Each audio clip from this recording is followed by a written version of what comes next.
This business meeting of the Board of Education of the Cleveland Municipal School District will come to order.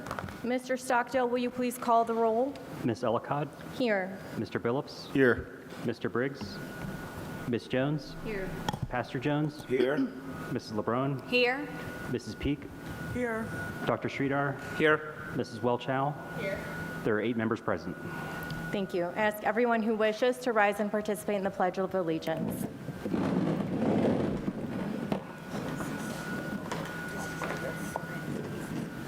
I pledge allegiance to the flag of the United States of America and to the republic for which it stands, one nation, under God, indivisible, with liberty and justice for all.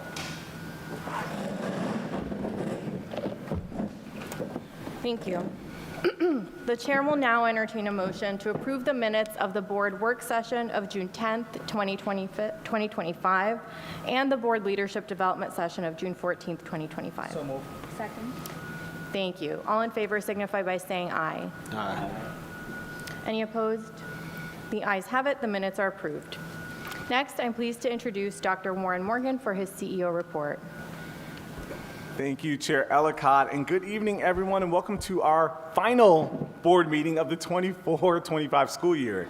That feels crazy to be saying that we're at the very end and gearing up to start up another year, but one of the things you'll be seeing in my report this evening is just how proud we are of the progress, but we still have a long way to go as we think about the goals that we're trying to do for our scholars, but then also the work we're doing to make our system even better. Yep, there we go. All right, and with that, we'll dive in. So first, want to share some commencement highlights. Our commencements wrapped up last Tuesday, I believe. I think that was our last graduation that we had, and it was definitely a great season, starting all the way from May 19th to up until last week. And here's some highlights of our graduating class of 2025. So altogether, we had just a little shy of 2,000 graduates. We had 1,959 graduates, and that's overall. Right now, with our of the graduates who just graduated, that will not include graduates that will be coming in. We'll have a summer graduation, and then we'll also have a winter graduation as well. Some other highlights of our graduating class: we had 3 students from Davis Aerospace and Maritime School that earned their pilot's license, so we're very proud of them. 96% of the students at Bard earned their associate's degree while also getting their high school diploma. We also know we had several students who are part of the High Tech Academy, that is a partnership that we have with Tri-C, that also earned their associates as well, so we're proud of those students as well. We had 116 graduates from Rhodes College and Career Academy. That was our largest graduating class. So Rhodes was our largest graduating class. JFK was our second largest graduating class, and our third was between Garrett Morgan School of Leadership and a School of One. I think those were the 2 that were tied for third place. But speaking of our largest graduating class, thanks to a generous donation from Mark Steppewoy, our graduates from Rhodes College and Career Academy all received a $1,000 check. So when I was doing my opening remarks at commencement, and I said, stand up if you received a scholarship, that was all of them, because all of them received a $1,000 check. And it was amazing seeing that they were getting that at their senior banquet and seeing that video. So we're very proud of our graduates, and we told them to invest it well. So very proud of those highlights. Now on to Say Yes. We are very proud of our sponsorship, of the work that we do with Say Yes, and Say Yes has been just a great support to the work that we do here in CMSD. We had 1,251 seniors that not only are eligible for the Say Yes program, but applied for the scholarship. So the majority of our seniors of this graduating class are Say Yes eligible. Of that group, 4,338 applied to college. Well, those are not unique students, but those are just college applications submitted in total. 498 students indicated college that they intend to enroll after high school, which is 65% that plan to attend a 4-year institution, and 35% that plan to attend a 2-year institution. Now, we still have work to go to increase these numbers. If we don't have 100% of students with a post-secondary plan, it doesn't mean that they're all going to go to college, but we do want 100% of our students with a post-secondary plan. And you heard Dr. Florence and her team last week present data on the importance of college and career readiness, and also workforce and military readiness. So we need to make sure all of our kids have a plan, but we're proud of this progress. And you can see from our Say Yes scholars, these are the top 5 institutions that they are enrolling in. We have Tri-C, Cleveland State, Kent State, Ohio State, and University of Akron. So very proud of our scholars. This isn't inclusive of all of our commencement highlights. There were, of course, more students that applied to college, will be going to college, students that receive scholarships. We do not have this information presented here, but that is also some of the celebrations that are part of our class of 2025, and we're really proud of our graduates. So now I want to talk about progress that has been made in the 24-25 school year. A lot can take place in a year, and last year was a very busy year, and I'm very proud of the progress that has been made by the entire district collectively working together. So this slide is categorized by us doing the work and the results that we're getting. So first, this was the first year of us implementing an online gradebook. We did that in collaboration with our teachers union, and parents continue to sign up for the online gradebook to be partners in this work with our teachers and with our administrators and making sure all kids are successful in the classroom. We adopted and implemented our ELA curriculum, and it was also our first year with the cell phone policy. This was also it's hard to believe because it feels like a forever ago, but in the fall we passed a combined operating and bond levy at the highest rate, and this was the first time we did an operating and bond levy together. We also implemented and refreshed our student-based budgeting system per school in terms of how our schools are funded. This dramatically changed the way we're doing our work with how schools are funded, and also helped with our financial forecast. And there hasn't been a dramatic change in the way schools have been funded since about 2014 or 2015. Our board has adopted goals and guardrails, which you'll hear us talk a little bit about in a moment. And then we publicly launched our Building Brighter Futures plan. The results, as we mentioned before, we achieved a 3-star rating for the first time. We were very proud of that. We talked last week about anticipating and seeing where we will be this upcoming year, especially with the new change in the state report card, but very proud of that rating from last year. We were upgraded in terms of our credit rating by S&P and Fitch, and that just shows the continued work that we do to be great stewards of our dollars and also do the work of cutting our budget. We improved our 5-year forecast from May of 2024 to May of 2025. When thinking about fiscal year in 2028, we improved that by $196 million. So the work that we've been doing to make cuts, to propose different proposals and policies that will help us make cuts have led to an improved 5-year forecast. We also decreased the rate of serious incidents from 24 to 25, from 3.5% to 2.9%. And then we have some preliminary OST results. So our teachers and our students are working really hard, and I'm really excited to share with you some of the preliminary results. Now, I want to give you a caveat before I turn this slide to share what this caveat is. When we say preliminary, these are the raw data that we have. It doesn't include our charter partners, because our charter partners are inclusive of our data. That could either help or, in some cases, change the data. It also doesn't include the untested rate. But as you heard us present a few board meetings ago, this is the highest test rate that we've had in terms of students sitting for the OST ever. And that's at 96%. So we only have a very small percentage of students that are untested, and those untested rates change. But I'm very proud of the progress that we've made. Let's look at the progress that we made. So if you look at the far right column, that shows the growth from 24 to 25. When we're looking at ELA and K-8, relatively flat here in terms of where we are. But as you can see, high schools in ELA, the progress that we have here in math.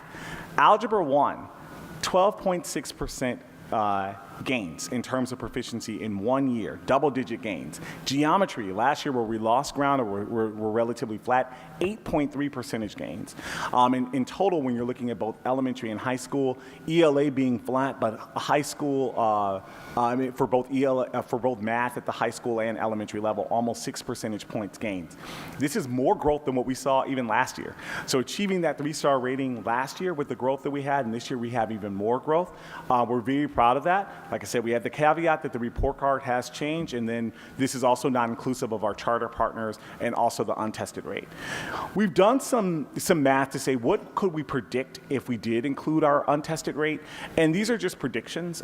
This is not based on any number that we have, and this is also not inclusive of our charters. But as you can see, if we did make some adjustments here based on the untested rate, you're still seeing the growth. ELA is still holding flat, and math growing significantly. So we're very proud of this growth.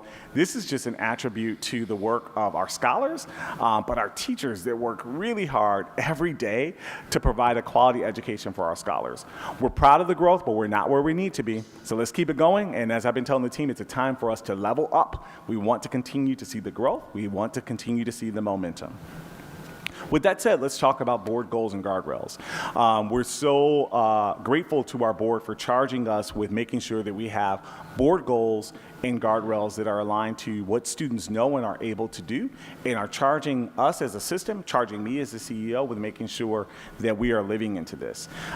This has been a long process that the board has been going through for a couple of years now, and we've been in back and forths of just really making sure we had the right goals. The board did community engagement, and then the team has been working really hard to make sure we put together interims. And tonight we're happy to present to you some of the goals and guardrails that we have that the board approved back in March or April. I think it was April that the board approved, but then the interims that go along with it. So these are the goals and guardrails. You have probably seen these before. These are what are approved. We have 3 goals. One is an early literacy goal. Another one is a math proficiency goal. Another one's a college readiness goal. I want to note, when we were doing community engagement, there was some questions around, are these goals too ambitious? Can our kids do this in 5 years' time? And even just looking at our math growth, just in 1 year, we're almost close to our math goal for 5 years. So if we continue that growth where we're going, we may be coming back to the board asking for us to adjust the goal up. But it just shows when we have high expectations for our scholars can and will achieve at high levels. So let's just remember that our kids can do it. And then also our guardrails. We have a guardrail of safety, making sure we have opportunity and access, and then also that we're engaging the community. In a moment in this board meeting, we'll have a presenter from the Council of Great City Schools who's been working alongside of our team to talk about this process and specifically the interims and what they mean. But at a very high level, the goals and guardrails that you saw, those are our 5-year top line goals. What the interims are, they are things underneath each goal that are predictive of us hitting the goals, but they are also making sure that we live into that we as a team are living into the work that we can do around our goals and guardrails. And so you'll hear that presenter talk about this in a moment, but just wanting to know that you to know that we will be presenting at our board meetings next year on our interims, both for goals and guardrails. It will be the way the board is charging us to spend the majority of our time, and the way Chair Ellicott will be charging this board for doing meetings, and you'll be seeing that coming up. So for our interims for goal 1, this is the literacy goal, the early literacy goal that you see at the top, and you see 3 interims underneath. One is focusing on K-3 students being on track in reading as measured by the fall iReady assessment. That is our benchmark assessment that students will be taking to make sure that they're on track. We have another interim that is about increasing the percent of 3rd grade students that are predicted to be proficient in reading. This will be measured by the winter iReady, and it shows the baseline of where we are. And then we have a interim related to chronic absenteeism. Even though chronic absenteeism alone isn't a predictor of students being able to achieve their goal, If students aren't in school, they're not going to be able to learn. So we want to make sure that we're focusing in on chronic absenteeism. We've set 3-year interim targets, mainly because we want to see where we are, and that allows us to predict where we are for the first couple of years or 3 years. And if there needs to be any adjustments, those are things that, with the board's approval and direction to us and to me as the CEO, those may be changes that will be made. You can see something similar for math proficiency, specifically thinking about students that are proficient in Algebra 1. The first one is really focused on those first-time test takers in Algebra 1. So as we increase the more students that are taking Algebra 1 in 8th grade, that's measuring Algebra 1 for proficiency in 8th grade. The majority of students take it in 9th grade. But anytime they're the first-time test takers, really looking at those first-time test takers and looking at the interim measure of the winter NWEA map, which still will be a measure that we'll use at the high school level for the benchmark assessment.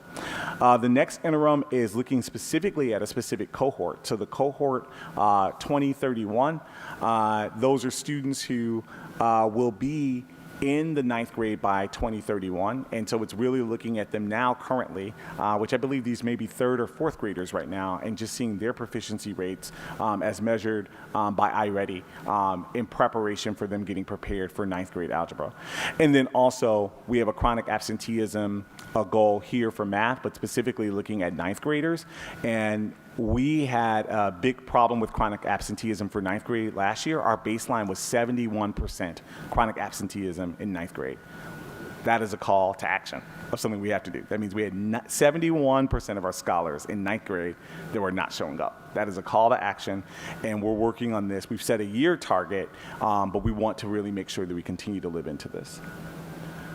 I'll move through the rest of these pretty quickly. You can see our college readiness goal. You've heard Chair Ellicott, you've heard me say before that this goal is not saying that all kids will go to college, but we want all kids ready for college by the time they leave us. And so making sure that students are college ready is a part of making sure we have a rigorous college and career ready curriculum. We have 3 interims connected to that. The first one is really around the percent of first and second year high schoolers that are predicted to be college ready as measured by the NWEA MAP assessment. There is a measure that is indicated as college ready that will tell us, it's a predictor of how the student would do on the SAT, ACT, and also if they will be successful in college. We have another interim measure around freshmen on track, the percent of students that are on track to graduate. Once again, this is another call to action. We had our baseline a little bit at 70%, but there's work we could do to really make sure all students are passing their classes. So this is around credit accumulation, and we're going to be tracking. Now with things like our online gradebook and other measures, it allows us to intervene early and fast to make sure students are on track. And then we also have a goal around the percent of third-year high school students that are on track to earn either 12 college credits through CCP and or pass their AP or IB exam.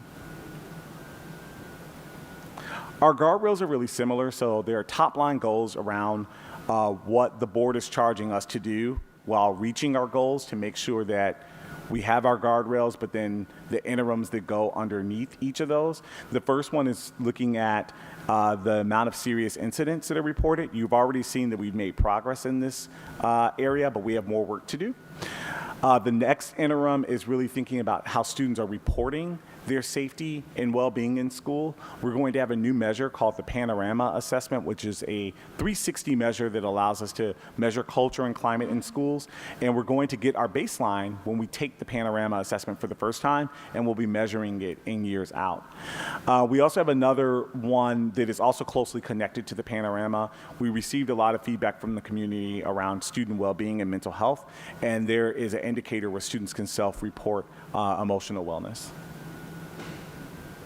The next guardrail is on opportunity and access, really making sure that as we're hitting those goals, we don't sacrifice extracurriculars, the arts, we don't sacrifice athletics.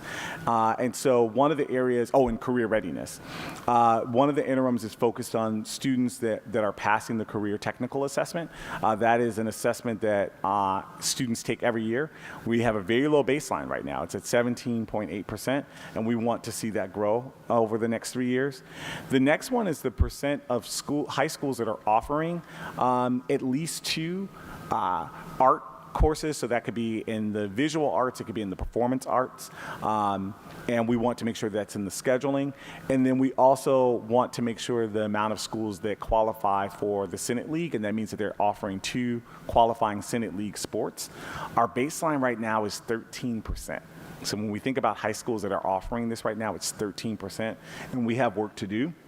We have not set a goal yet due to the work that we're going to be doing with Building Brighter Futures, and we need to know what programs will be offered and what will be the configuration of programs, but stay tuned for that. And then also the amount of students that are in summer internships. It was hard to get a baseline because there are many students that are doing summer internships, but there's a specific way we track that, and we want that to grow over time. And then finally, the way we're engaging the community. This will be a big year with Building Brighter Futures, and so a big part of this is really making sure that we're engaging 100% of our schools and our communities and different groups around the Building Brighter Futures plan. And so we have a goal set for next year for the 25-26 school year that we'll be measuring to make sure that those stakeholder groups are being engaged. But this is the work that our team has been doing. Our board has done the work to set the goals and guardrails for us. Our team has been working on the interims and making sure that they are both ambitious, feasible, but then also that it aligns to the work that's predictive of the goals. We've also shared this information with the board, and we'll continue to be on this journey. And as you'll see a little bit later in this meeting, more of the development that we're going to be doing as a school community, as a district community, to make sure we're living into our board goals and guardrails. And that's all. Dr. Morgan, I have a comment and then a question, and I'll invite others to comment as well. First, this isn't the first time we've discussed the interim guardrails, so we have previously as a board, along with you, worked through these interims. I believe it was in a special meeting in May. So this is the juncture at which you and your team have been able to review the baseline scores of our students and where we stand on most of these as of the end of the school year. My question is about, let me just find it, the math proficiency goal interim 2.2. When we last discussed it, we had the class of 2032. Why did that change, or am I missing something? This cohort is the cohort that in 2029, 2030, these are the group that will be in 9th grade. I'll make sure we clarify this, but it's supposed to be the group, since it's a 5-year measure and we're looking at this algebra proficiency, it's the group that will be 9th graders in 2030.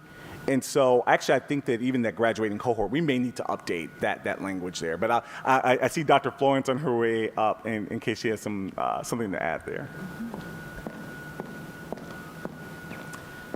Good evening. The way we were looking at it, 2032 would have been leaving 9th grade as opposed to 2031, which is entering 9th grade. So that's the group we wanted to focus on, preparing that group that would align with the specific end goal of 2030. Okay. Thank you. And we made one thing for just the language of it. It's not the it is the graduating cohort. So the language isn't that they're graduating in 2031. It's just that that cohort that is graduating in 2031. But Chair, Yes, Dr. just Sridhar. on that clarifying. So when the word graduating there is referring to graduating from 8th grade, because the iReady assessment is one that pertains to middle school students. Is that not right? the iReady it's for elementary and middle. Yeah. And actually, when they take the algebra assessment, it's NWEA, which is why the first one is NWEA. NWEA is specifically for algebra, but we would measure them in iReady. So No. it could be that their 8th grade year. I'll make sure that we have the cohorts aligned. I understand that. I'm just trying to clarify my what Dr. Florence just said in my head, that it is in fact the same cohort we're talking about, because the 2032 cohort is the 2032 number, which the chair pointed out is the right number that we used the last time we discussed it, as the students that will be in 9th grade in the 2031-32 year. That is the right cohort. But this number that you're talking about, that 2.2 measure is a measure that's assessed that's that's assessing students who are still in 8th grade. And so this 2031 graduating cohort pertains to 2031 8th grade graduation. I'm just, like, that's my understanding, but, you can clarify that. Yeah, I'll make sure we get clarifying of it, and also just the way graduating is, because if it is graduating 8th grade cohort, we should have that on there.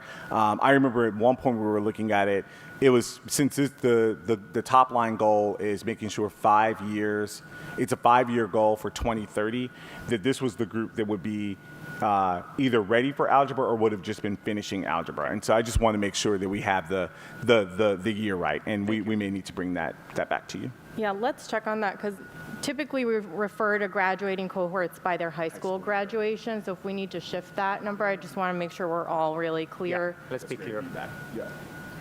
Is there any other Yes, discussion? I do have a couple more Okay. questions. So first of all, on the OST, actually, let's stay on this one because I have two questions, one on the goals and guardrails and one on the OST tests. On the goals and guardrails, if you go to the third goal, we do have a baseline of 8.2%. This is the number that the board used as the baseline when we were talking about this goal and determining this. Yep. The reason that you say TBA under 24-25 is based on the changes that the state report card is making. Is that correct? Yes, the 8.2 is based on the cohort. It is based on the 2024 graduating class. We don't have the information yet for how 25 did, because it's a lagging indicator, and we will have that soon. Great. Yeah. Thank you for that clarification. On the OST results, first of all, for the public, we, the board, at our special meeting in our retreat a couple of weeks ago, did have a chance to see this. So if you don't see us overtly congratulating the CEO on this, it's because we already did that in that old meeting. news. But we're doing it again. I will point out that this is significant improvement in outcome measures, and that's fantastic. So congratulations to you and your team, Dr. Morgan. The one clarifying question, so when you say this is CMSD only data, the data for 23 and 24 are also only CMSD, right? We're not including the charter numbers in those. I believe, and I'm looking back there at Dr. D'Amico, I think that does include the charter numbers. I think that was final. That was like official final numbers. Okay. And then what we're showing in the final column for 24, 25 is only inclusive of, because we don't have our charter data and we don't have the untested I see. yet. So when the 23 and 24 are final numbers as reported, Yep. including charters. Yep. The 25 data is the only column that is exclusive of charters. Exactly, yep. Okay, got it. Yeah, good question. And then my second question on this is when we talk about the untested rates, so in the next slide we say assuming identical untested rates, but then you made a comment in your presentation that this year we have the lowest untested number of students. So that was 4%. What was the percent of untested students in 23, 24? Yeah, we did some work, and I don't know if we have it specifically on. We had improved it last year. I don't quite know if it was at 96% in terms of our average rate. But as my team is looking for that that number, we'll get that for you. But Great. it has. This was the higher one that we had, and the year prior it was much more significant. I think we. The testing rate may have been in the 80s, maybe even in the high 70s. Great, thank you. Any other discussion or questions? All right. Thank you, Dr. Morgan. Thank you. Is that all? That's all. All right.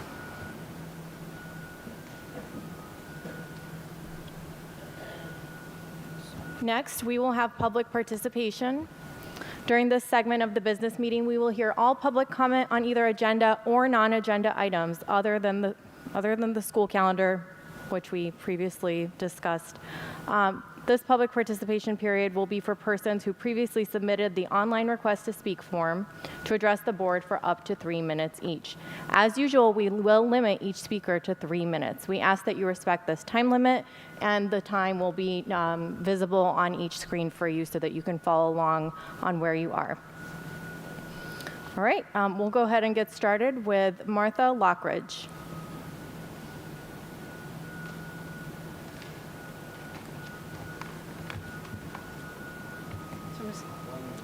Hello, Mr. Kurtzloff was kind enough. Can you hear me? Just one moment, and we'll get that turned on. I should say what's printed in front of you is a little different than what I'm going to say. No problem. I reordered it, so the important stuff I can fit in my 3 minutes. Thank you. If you could just hold on until we actually start. Thank you. You ready? Okay. Can you hear me now? The microphone is not on. Now? Now? Is there something I need to switch?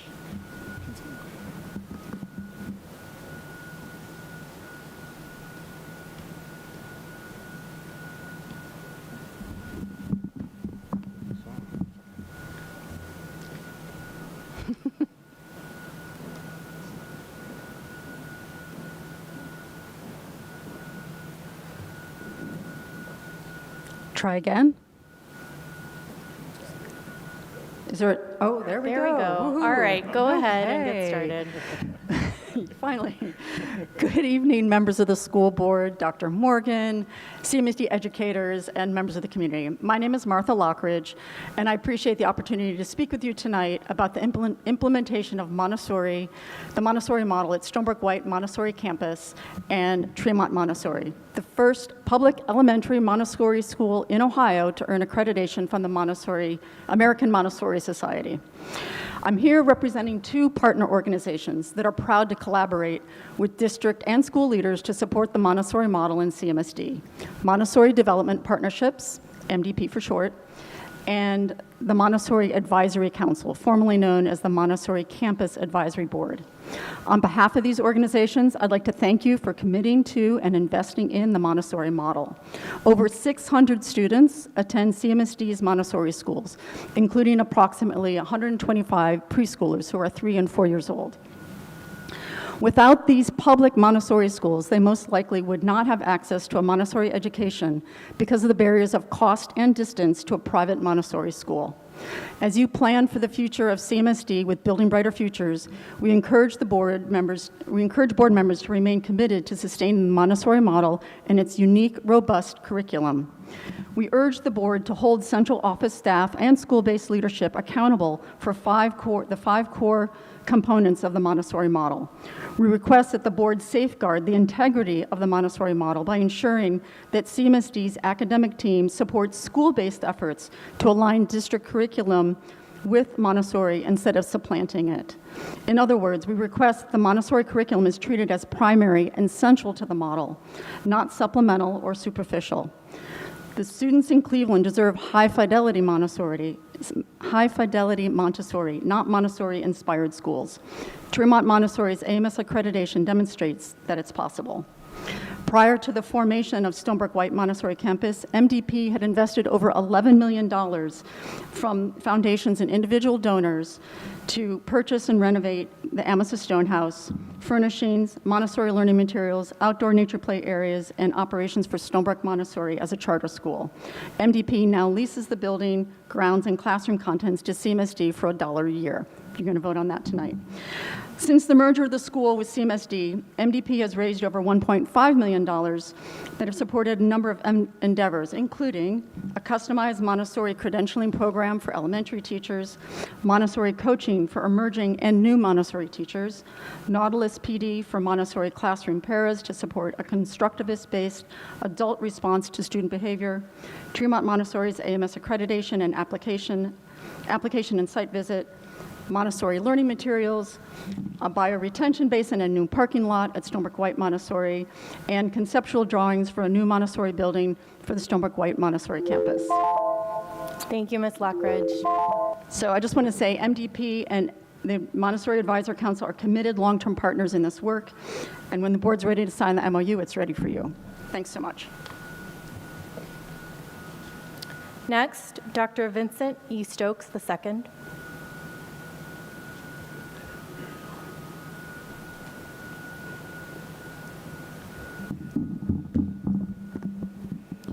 Good evening. In the black community, the saying goes, when America catches a cold, black folks get pneumonia. It means that when crisis or downturn strikes this country, be it economic, social, or political, Black communities bear the harshest and most disproportionate impacts.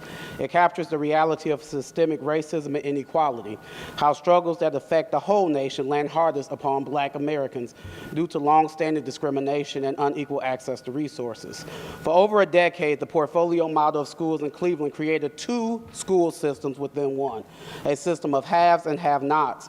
Certain darling schools had carte blanche authority and favorable status, making room for privileged students from zip codes far beyond Cleveland because someone knew someone. Meanwhile, the very people asked to pass levies were seemingly barred from attending these elite institutions built with their tax dollars.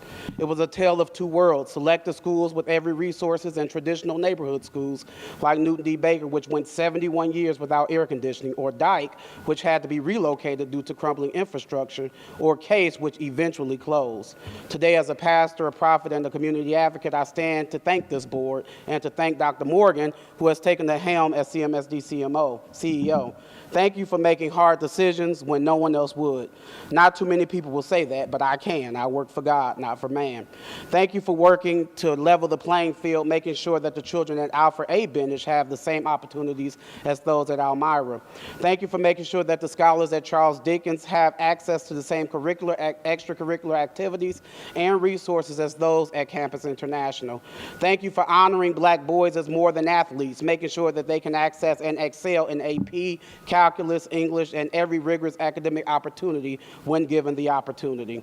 We understand that schools will be closing, but as you make those decisions, I ask one thing: do not decimate the Black community in the process. Schools are more than buildings. They are anchors of neighborhoods, the traditional neighborhoods, school connections, generations of families, churches, businesses, and heritage. The portfolio model weakened that bond. We've already dealt with enough as a people. COINTELPRO, redlining, busing, the crack epidemic, systemic disinvestment, white flight, and community blight. Do not add another chapter of trauma while trying to build better futures. I went to Fisk University, and every day in the Erastus Milo Cravath Library, I looked upon the greatness of Aaron Douglas's mural, Building More Stately Mansions, in the same space where giants like Drs. W.E.B. Du Bois, John Hope Franklin, and Nikki Giovanni drew strength. The mural reminds us that when you build with righteousness and integrity, something truly grand can arise from it.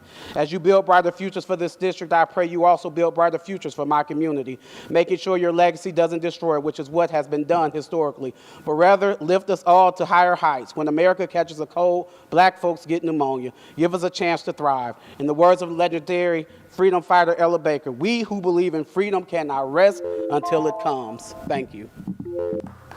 Thank you, Dr. Stokes.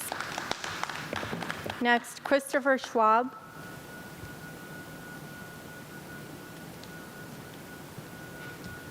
Good evening. Lost my notes here. My name is Chris Schwab, and I'm here today to speak about Campus International High School and CMSD's responsibilities for it. I've had 3 children attend the school, and I've helped organize a PAC this year to better advocate for the school. Over a year ago, one parent came to this school board with concerns about the future of the school. Dr. Morgan, you wrote to tell her that the board was committed to, quote, a rigorous IB model at Campus International. Unfortunately, we have not seen that commitment. One of the IB learner profiles is to be a communicator. From both the school administration and from CMSD, communication about CIHS has been variously untimely, untruthful, or misleading, unprofessional, and entirely absent. This has not been a frequent problem. It is the normative way communication has taken place. Let me address each. Communication is untimely. Perhaps every single communication since Ms. Kite-Neal became principal was sent later than appropriate, sometimes just 1 to 2 days before an important event, leading to extremely low family participation. As just one example, a year-end parent engagement meeting was announced less than 2 days before the event. 2 parents showed up. Communication is untruthful or misleading. We have been repeatedly told things that proved not to be true. It's difficult to see how some of these instances were not deliberate. Last year, Ms. Kite-Neal told us that she would receive the required training for IB by July. It never happened. CMSD and building personnel have promised that our concerns about the lack of communication were being remedied, but nothing has changed. Communication is unprofessional.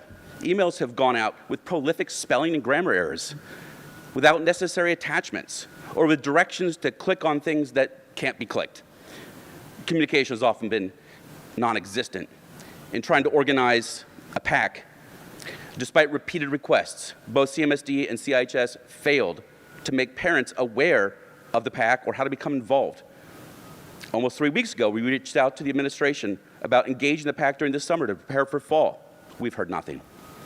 And there are rumors now that principals have informed parents that athletics are being cut from their schools and that CIHS is among them. But we have heard nothing about this.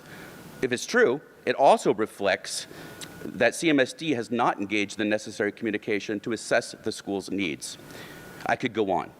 With your permission, I'd like to prepare a fulsome list of the specific examples of communication at the school and the steps we have tried to take in vain to remedy it. In addition, I have 2 requests. 1, a pathway for regular, clear, direct, and truthful communication from CMSD about how they plan to support CIHS in building that rigorous IB model at Campus International that was promised. And 2, a transparent accountability system for ensuring that the principal and administration are prioritizing timely, professional, and accurate communication. Thank you. Thank you, Mr. Schwab. Next, Janelle Chappelle.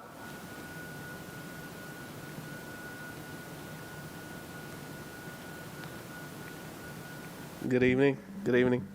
My name is Danielle Chappelle. I'm a paraprofessional at Louisa May Alcott. I am the self-proclaimed "We Have McDonald's at Home" of programming. My fellow co-workers told me to step up to this board meeting because they're tired of hearing my mouth and all of my emails on ideas. So what I'm here to say is, you guys have done a wonderful job, very hard work over the past year. I've seen it. I follow the board meetings extensively. And as we go through this new period, I know there's going to be a lot of things going on. I just want to give some suggestions and maybe offer services to maybe help us out as we roll out PBIS over other announcements that are happening, and maybe some ideas to maybe help us give opportunities for some places that don't necessarily have them. And these 4 ideas surround of Hour of Code, Generation Masterpiece Program, which is Lego's program, Minecraft, and maybe a junior esports tournament. One, the Hour of Code, as one of the things that Building Brighter Futures is purporting out is to get computer technology in the classrooms and more opportunities for that. Hour of Code is like a program where you can at least get some exploration of it, and it's a low mileage. Code.org does a lot of the work, and for teachers who are overwhelmed, 2 years ago I did do an event where several schools got together, and I just coordinated it, so it took a load off their backs, and they came together and did the event. And there was a lot of kids who did not code, got the opportunity to do that, but you give them a chance to get a sample of what you're talking about tomorrow for low cost. Generation Masterpiece was a program that was given the opportunity by the Get More grant 2 years ago, and I just have excess capacity. Generation Masterpiece was about having kids get in the physical world and building things, right? We don't want to wait till 9th and 10th grade for kids to get physical around building things and things like that. So I have excess capacity with Legos, about 20 sets, and they also can be computerized and programmed in computer robots. They can make the computers, they can make the Legos drive and everything like that.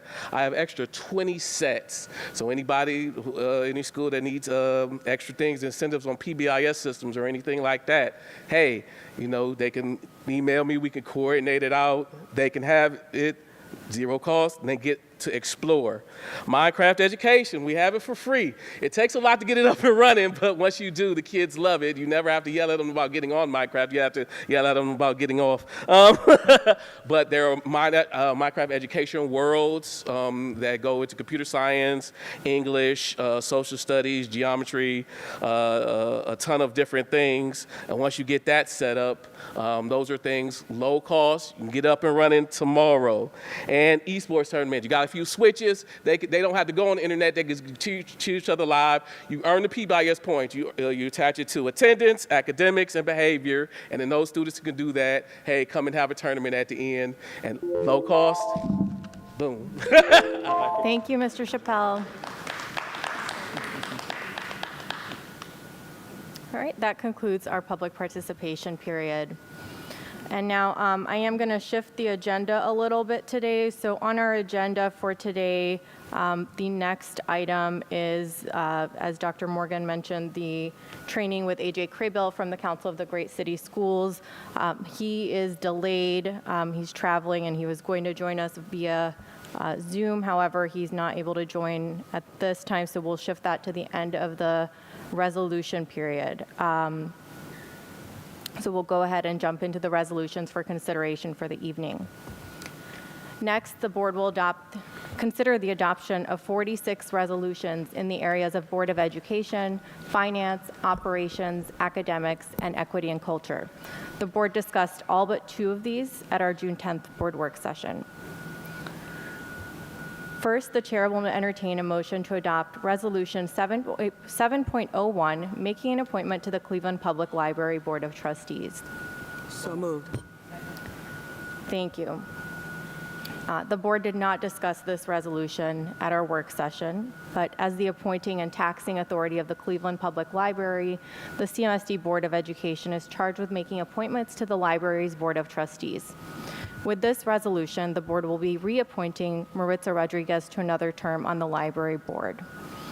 Ohio House Bill 96, the state biennial budget, which is currently being debated and negotiated in the Ohio legislature, would reduce the length of terms of library trustees from the current 7 years to 4 years.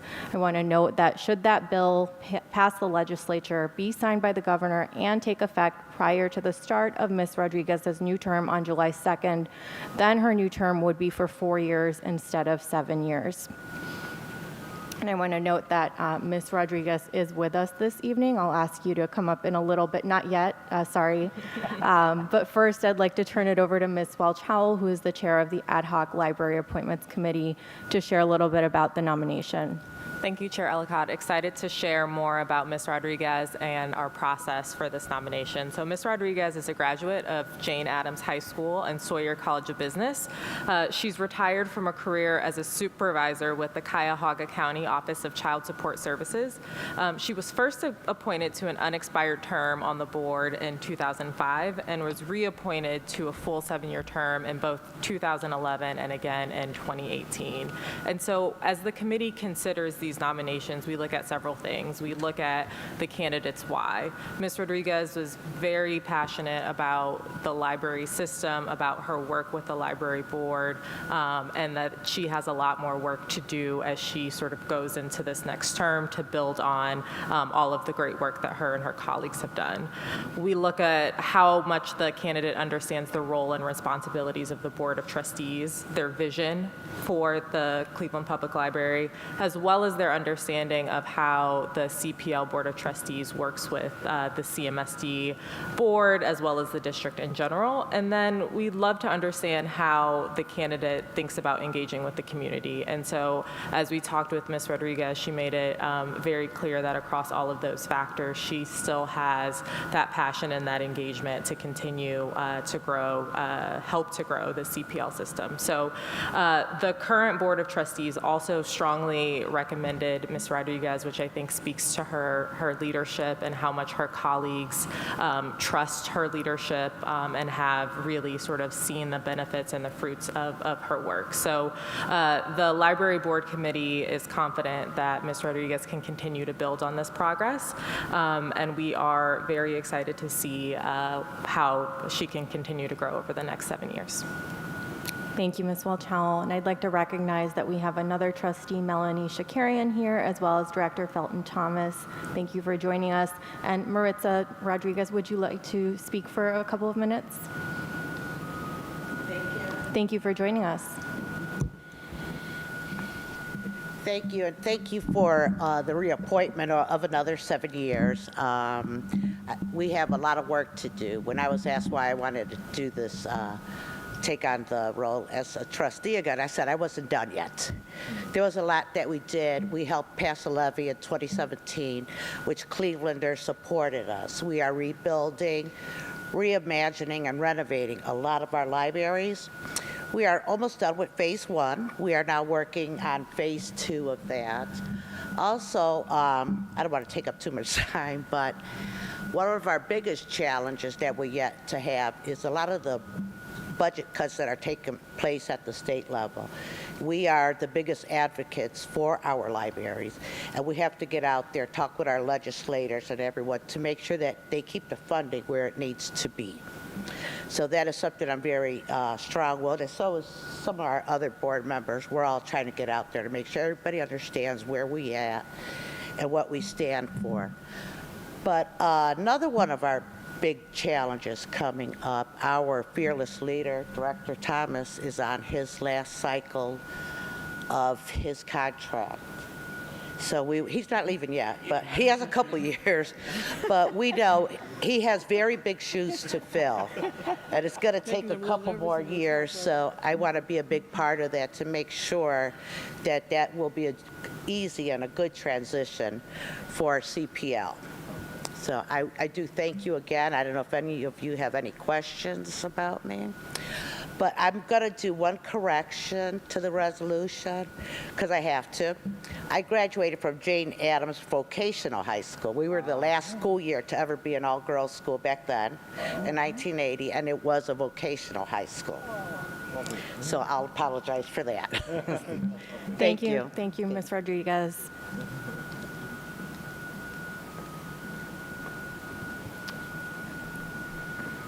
All right, is there any comment from board members on this one? All right, hearing no discussion, Mr. Stockdale, would you please call the roll? Yes. Yes. Your microphone is not working.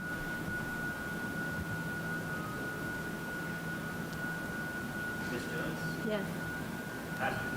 Yes. Mrs. LeBron, Yes. Mrs. Peak, Yes. Dr. Sridhar, Yes. Mrs. Welch-Howe. Motion passes with 8 votes. Thank you. The resolution is adopted. Congratulations, Ms. Rodriguez.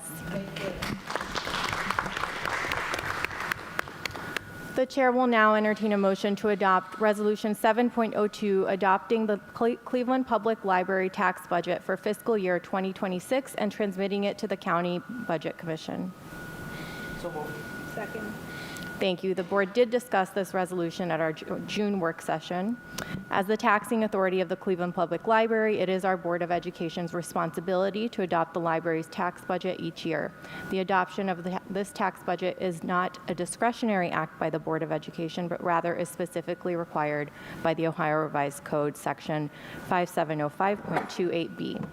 Is there any discussion, additional discussion from board members? Hearing no further discussion, Mr. Stockdale, would you please call the roll? Ms. Ellicott, Yes. Mr. Billups, Yes.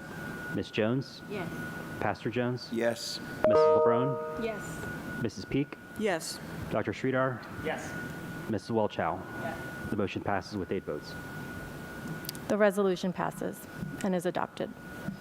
The chair will now entertain a motion to adopt Resolution 7.03, adopting a policy on promoting parental involvement. So moved. Second. Thank you. The board discussed this at our June work session. Ohio House Bill 8, which was adopted by the state legislature in December 2024 and signed by the governor in January 25, requires boards of education to adopt a policy to promote parental involvement in the school system. This policy must be adopted by July 1st. Is there any additional discussion? Mr. Stockdale, will you please, did you have a comment, Dr. Morgan? Okay. Mr. Stockdale, will you please call the roll? Ms. Ellicott, Yes. Mr. Billups, Yes. Ms. Jones, Yes. Pastor Jones, Yes. Mrs. LeBron, Yes. Mrs. Peak, Yes. Dr. Sridhar, Yes. Mrs. Welch-Howe. The motion passes with 8 votes. The resolution is adopted. The chair will now entertain a motion to adopt Resolution 7.04, adopting a policy on virtual board meetings. So moved. Second.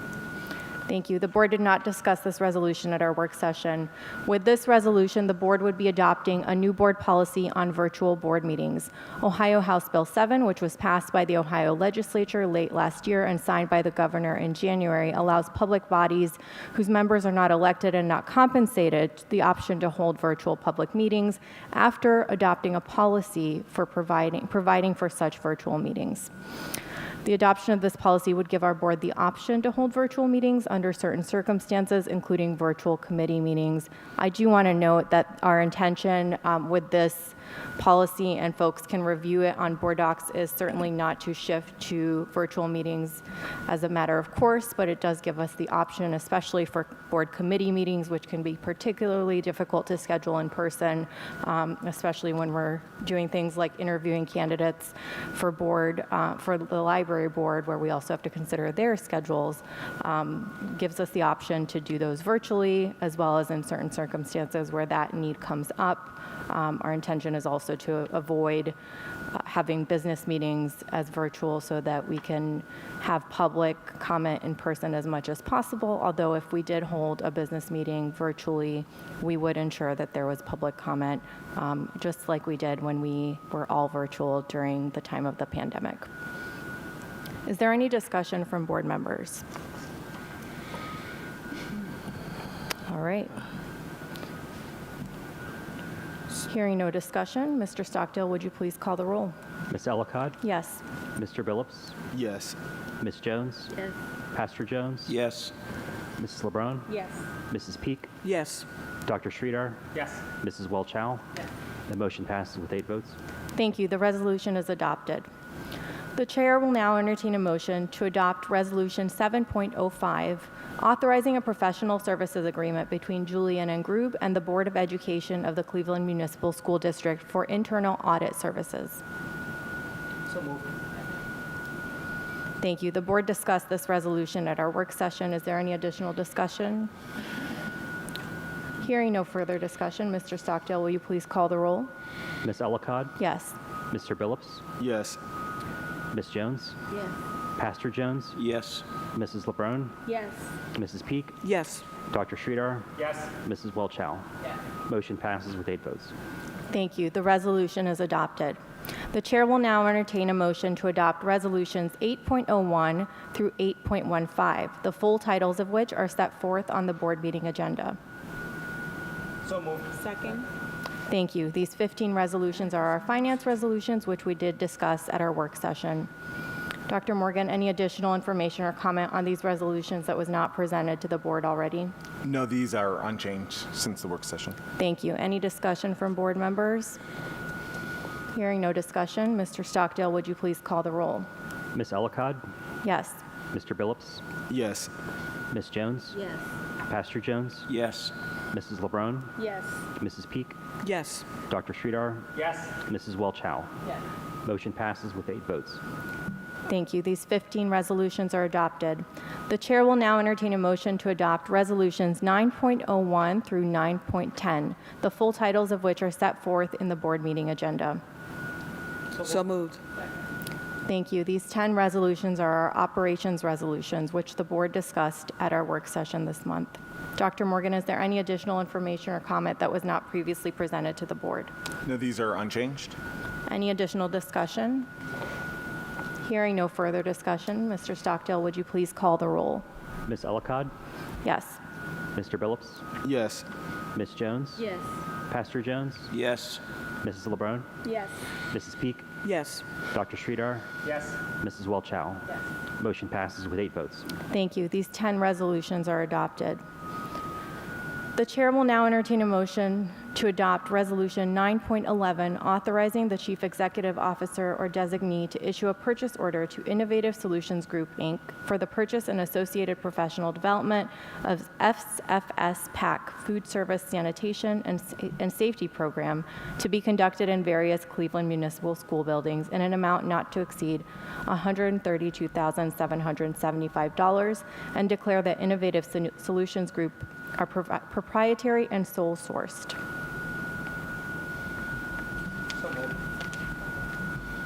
Thank you. This is an operations resolution that the board discussed at our June 10th work session.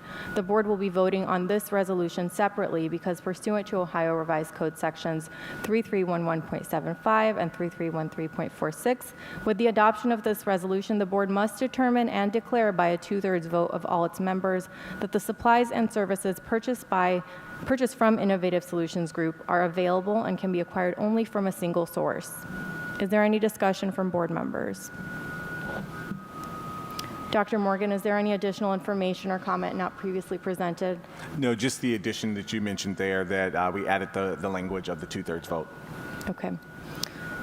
Mr. Stockdale, hearing no further discussion, would you please call the roll for this motion, which will require at least 6 votes to be adopted?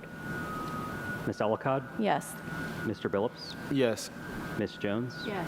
Pastor Jones? Yes. Mrs. LeBron? Yes. Mrs. Peak? Yes. Dr. Sridhar? Yes. Mrs. Walchow? Motion passes with 8 votes. Thank you. This resolution is adopted. The chair will now entertain a motion to adopt resolutions 10.01 through 10.06, the full titles of which are set forth on the board meeting agenda. So moved. Thank you. These 6 are our academic resolutions, which we discussed at our work session. Dr. Morgan, is there any additional information that was not previously presented to the board? No, these are unchanged. Any discussion? All right, hearing no additional discussion, would you please call the roll, Mr. Stockdale? Ms. Ellicott? Yes. Mr. Billups? Yes. Ms. Jones? Yes. Pastor Jones? Yes. Mrs. LeBron? Yes. Mrs. Peak? Yes. Dr. Sridhar? Yes. Mrs. Walchow? Motion passes with 8 votes. These 6 resolutions are adopted. The chair will now entertain a motion to adopt resolutions 11.01 through 11.03, the full titles of which are set forth on the board meeting agenda. So moved. Second. Thank you. These 3 are information technology resolutions, which we discussed at our board work session this month. Dr. Morgan, any additional comment that was not previously presented? No, these are unchanged. Thank you. Any additional discussion from board members? All right, hearing no further discussion, Mr. Stockdale, would you please call the roll? Ms. Ellicott? Yes. Mr. Billups? Yes. Ms. Jones? Pastor Jones? Yes. Mrs. LeBron? Yes. Mrs. Peak? Yes. Dr. Sridhar? Yes. Mrs. Walchow? Motion passes with 8 votes. Thank you. These 3 resolutions are adopted.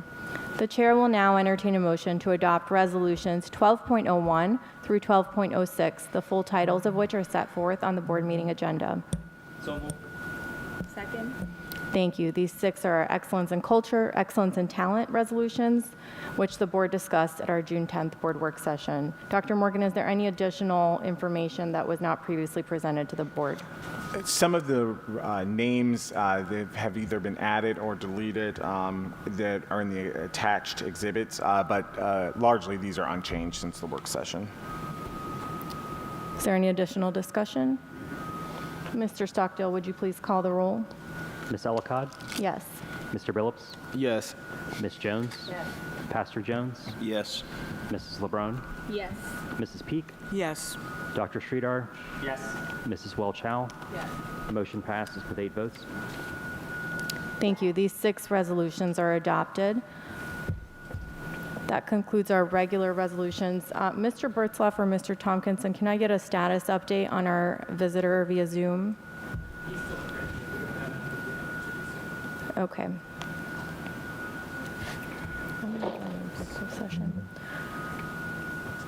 All right.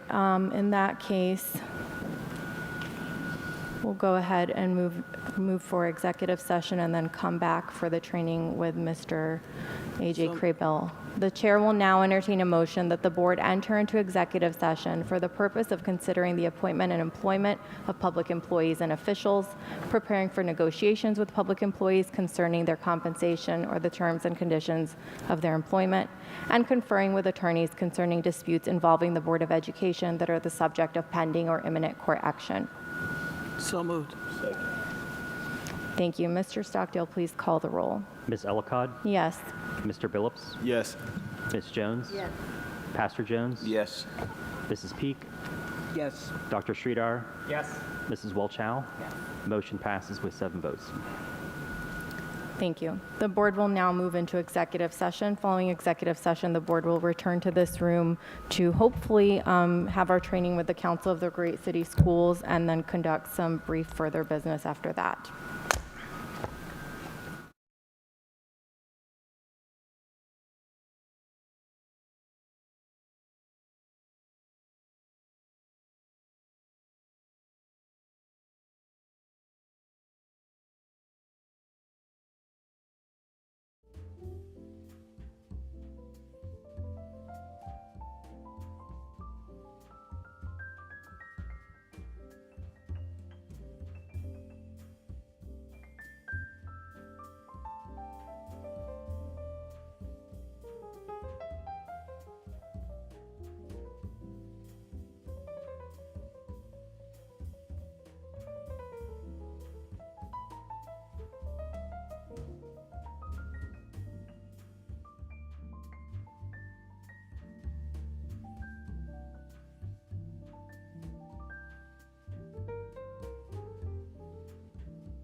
Your lettuce is popping.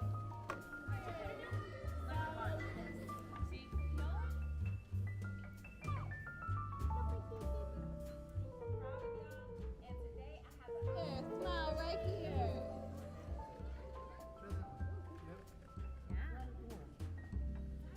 Okay, now here's how we're gonna do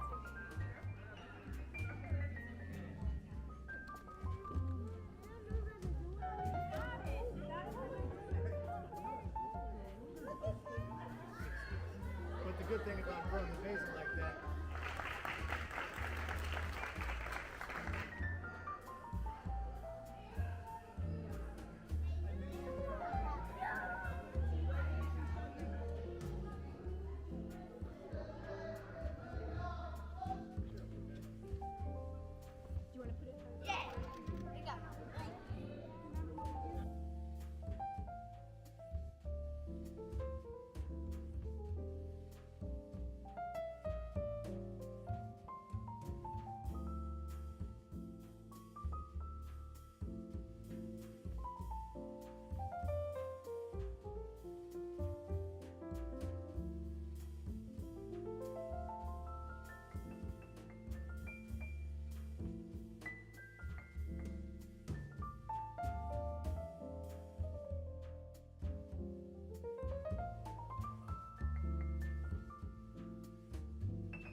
Hi, I'm Darielle Snipes, and I'm here at Orchard STEAM School, and today we'll be taking a look at the ribbon dancing team as they prepare to perform at a school-wide event.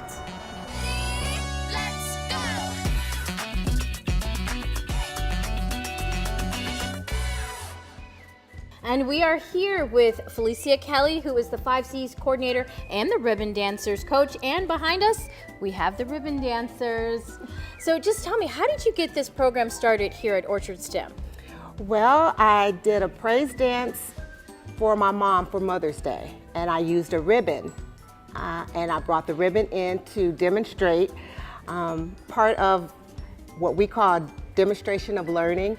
And I brought it into the ribbon dance to the school, and the ribbon dancers that are now ribbon dancers loved it then and asked me, can we do the same thing? And I said, of course. And so I bought some ribbons, and we started practicing, and the team was created. But you have told me that it has exploded. So many kids want to be a part of it now. So what is the age range of your ribbon dancers? So we have first grade all the way up to 6th grade.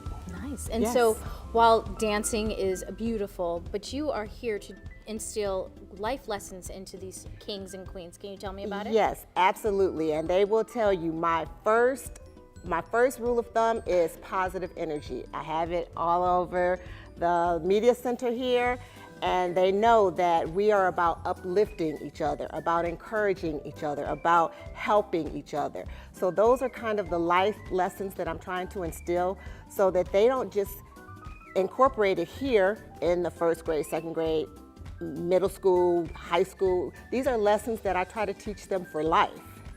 How to be kind to each other, how to treat each other, how to be sensitive to different situations that might come up.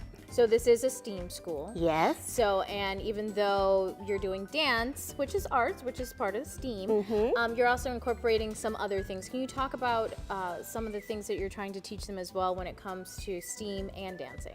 Okay, so the t-shirts that they're wearing today, they actually help make. We have Cricut machines, we have silhouette machines, and heat transfer paper to actually make the t-shirts, so that the t-shirts that they're wearing, they made them.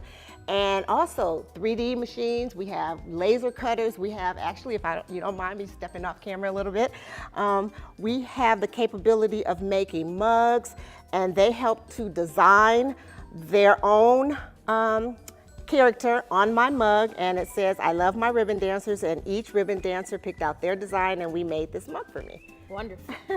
I'm joined now with Mila and Paige. What grade are you in, Paige? 3rd. And what grade are you in? 6th. And tell me, why did you guys want to join the ribbon dancers? So I can learn new things. What about you? Because I always wanted to dance in a group, so I always found passion for Miss Kelly's moves, and that's why I joined ribbon dance. So besides dancing, what else have you learned? I know she talks about, life lessons. So tell me what life lessons you have learned.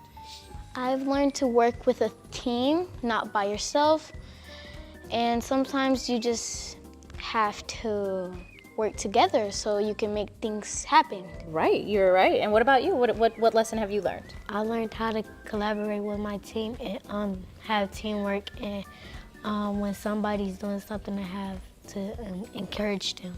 Right, and some of the collaboration you guys have done is you had some art students paint this for you guys for your performance. Just talk about how you like performing in front of others and showing your other students what you've learned and show the beautiful dances that you've learned. I enjoyed a lot because it's got me not to be scared when people are watching, so I'm not shy anymore like I used to. And now I talk loud, I'm just loud, all vibes, and when we perform, it makes me feel great because I show myself.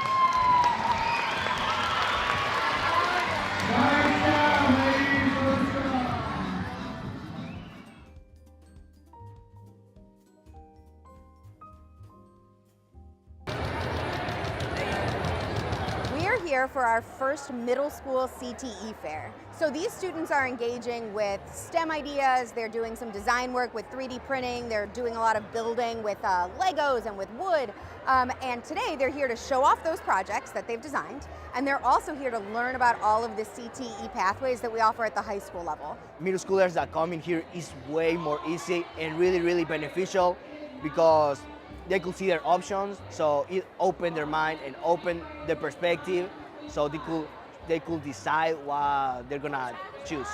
There's that initial attention getter. We're gonna get you over to our booth because we have a fun or exciting game and something that you can do, but ultimately we're gonna show you how you actually get to do that every single day at our school, and here's what you also get with it, a certification that's gonna make you money after you graduate. So it's really, really exciting. I went to the veterinarian place and I saw the chinchilla and I was like, oh, she's so adorable.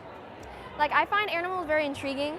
I wanted to go to the architecture one because I'm figuring out what I'm going to do when I'm grown up, and I think I'm going to be an architect. The career pathways that are available in a variety of our high schools in the Cleveland area are outstanding.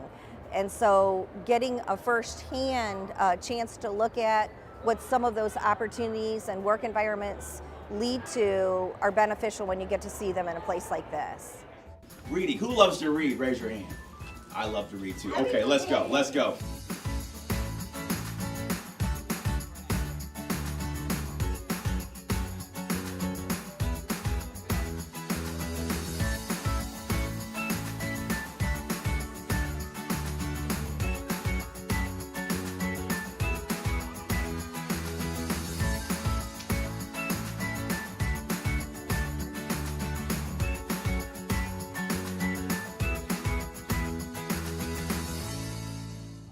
I see paraprofessionals making a difference every single day. The minute they walk in the door with smiles on their face, they're the first people here greeting our scholars, always offering a friendly hello, hands-on work with these kids all day long. And they just want all of our students to succeed and enjoy school. My talent is observing and then applying. So a lot of times in the beginning of the school year, I would observe more, see what they like, see what interests them, or seeing what methods help them calm down or get them to actually learn, like whether it's occupational learning or academically learning. Listening, being patient, being focused on what the children have to say and responding back to them.